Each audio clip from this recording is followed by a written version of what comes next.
ایک دفعہ کا ذکر ہے کہ زمانے کی سنہری ریت میں ڈوبی ہوئی سرزمین میں ایک مسلمان بادشاہ رہتا تھا جس کی طاقت دور دور تک مشہور تھی۔ اس کا نام سلطان ملک الفیصل تھا اور اس نے الرحمن کی وسیع سلطنت پر حکمرانی کی جو دم توڑنے والے صحراؤں، سرسبز نخلستانوں اور ہلچل سے بھرے شہروں کا ملک تھا۔ سلطان ملک الفیصل نہ صرف اپنی جسمانی طاقت بلکہ اپنی عقل مندی اور شفقت کے لیے بھی جانا جاتا تھا۔ وہ ایک ایسا حکمران تھا جو سمجھتا تھا کہ حقیقی طاقت صرف پٹھوں میں نہیں بلکہ دل اور دماغ میں بھی ہے۔ اس کے لوگ اس سے بہت پیار کرتے تھے کیونکہ وہ ان کے ساتھ انصاف اور مہربانی کے ساتھ پیش آتا تھا، اس بات کو یقینی بناتا تھا کہ اس کی بادشاہی میں انصاف کا غلبہ ہو۔ ایک گرم اور غبار آلود صبح ایک بہت بڑا چیلنج پڑوسی ریاست سے ایک قاصد کی صورت میں آیا جو کہ شدید اور جنگجو سلطان عزیز تھا۔ سلطان عزیز نے سلطان ملک کی طاقت کے قصے سنے تھے اور اسے آزمانا چاہتے تھے۔ اپنے پیغام میں انہوں نے سلطان ملک کو طاقت کے ایک عظیم الشان ٹورنامنٹ کا چیلنج دیا، وہ ایک بار اور سب کے لیے اس خطے کا سب سے طاقتور حکمران کون ہے۔ سلطان ملک الفیصل نے عاجزی اور عاجزی کے ساتھ چیلنج قبول کیا۔ وہ جانتا تھا کہ یہ موقع صرف اپنی جسمانی طاقت کو ثابت کرنے کا نہیں بلکہ اپنے کردار کی مضبوطی کو دکھانے کا بھی تھا۔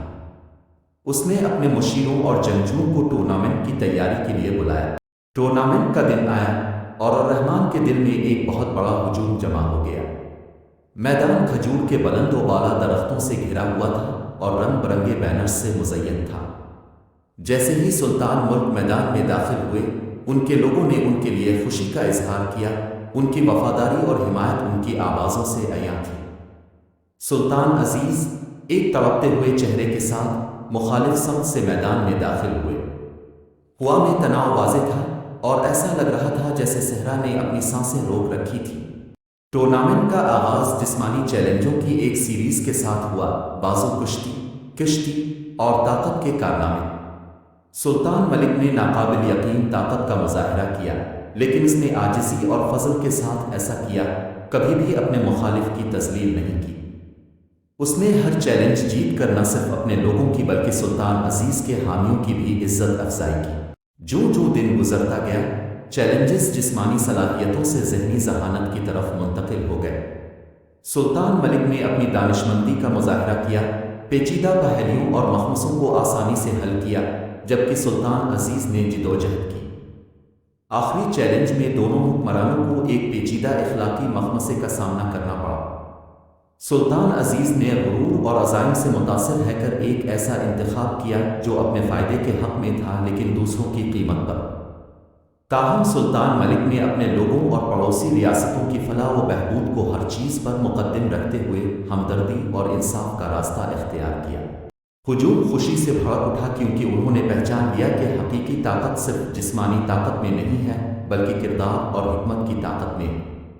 سلطان ملک الفیصل نے نہ صرف ٹورنامنٹ جیتا تھا بلکہ اس نے دیکھنے والوں کے دل اور عزت بھی جیت لی تھی۔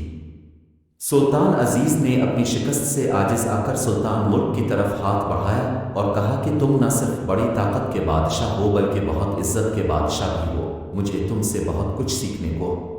سلطان ملک الفیصل نے مسکرا کر گرمجوشی سے ہاتھ ملایا۔ وہ جانتا تھا کہ اس دن حقیقی فتح صرف اس کی اپنی نہیں تھی بلکہ ہمدردی، دانشمندی اور انصاف کی ان اقدار کی فتح تھی جس کے لیے اس کی بادشاہی کھڑی تھی۔ اس دن کے بعد سے سلطان ملک الفیصل کی طاقت کی ساکھ اور بھی پھیل گئی، نہ صرف ایک مضبوط حکمران کے طور پر بلکہ ایک عقلمند اور ہمدرد رہنما کے طور پر۔